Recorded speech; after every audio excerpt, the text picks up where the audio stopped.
Yes, it's over 30 years old, completely manual. And for anybody that has a recollection of the matter, it's sort of like handling an old Cadillac car. You almost have to just stroke the dashboard, give it some kind and tender words, and it'll work better, I promise. So, first thing, today's episode is about steaming the milk for a cappuccino. Not an easy thing. There's no temperature gauge for measuring the temperature of the milk. First thing important is always have the jar cold. The milk has to be cold as well. I'm using a small bottle because I didn't have a large bottle to fill the milk. You have to get just the right height inside the pitcher. Every pitcher is obviously a little bit different, but basically you want to have about 2.5, 3 fingers here depth, because you don't want to shoot foam everywhere, because that's under a lot of pressure. So you got your milk right on the line there, perfect. And now, first thing to do is, if you're just starting off, especially the machine in the morning, just run a little bit of steam through there. Make sure there's no air bubbles. Make sure the thing's running hot. And there we go. So now, the key thing for this, Mr. Vega, is listening and positioning. So, hopefully the camera's in there. We'll just bring the camera over here for 1 second. And you need to put a little metal steamer into the pitcher right at the back, and then have the groove sort of lined up with the pointer as well, so you can get as deep as possible into the back of the pitcher, getting steam in there, but not getting too much air, and just go from there. Now, I'm going to try and do a swivel camera view here, so this can be on camera, maybe a little bit more useful for anybody who's watching and wants to see. So we'll just raise up the camera here, try to get picture view of the steamer.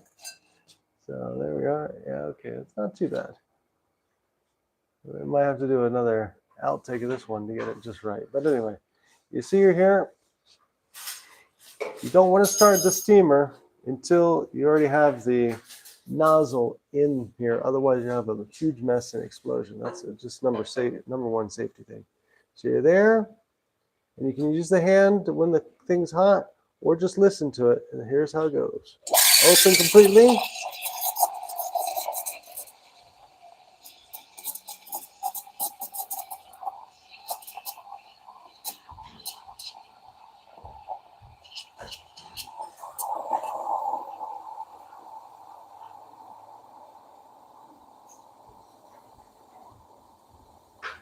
You hear that sudsy sound? You want to stop before it gets too bubbly. I got a few too many bubbles there. But you have to wait till all the bubbles stop. If you do have some bubbles, just pound the pitcher a little bit. See, and you got a nice foam in there. That's the way it should be. Now, the important thing also is to take the nozzle, clean it off immediately.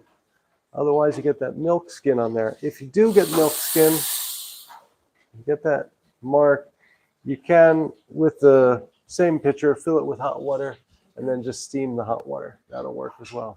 So now let's see how this turned out. So just do a quick pour into this cup here. And we should have a frothy head on this cappuccino.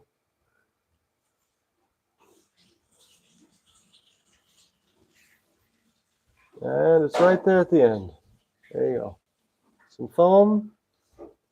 This, in my opinion, would be more of a latte. But again, I'm practicing. It's been 1.5 years since my re-encounter here with Mr. Vega.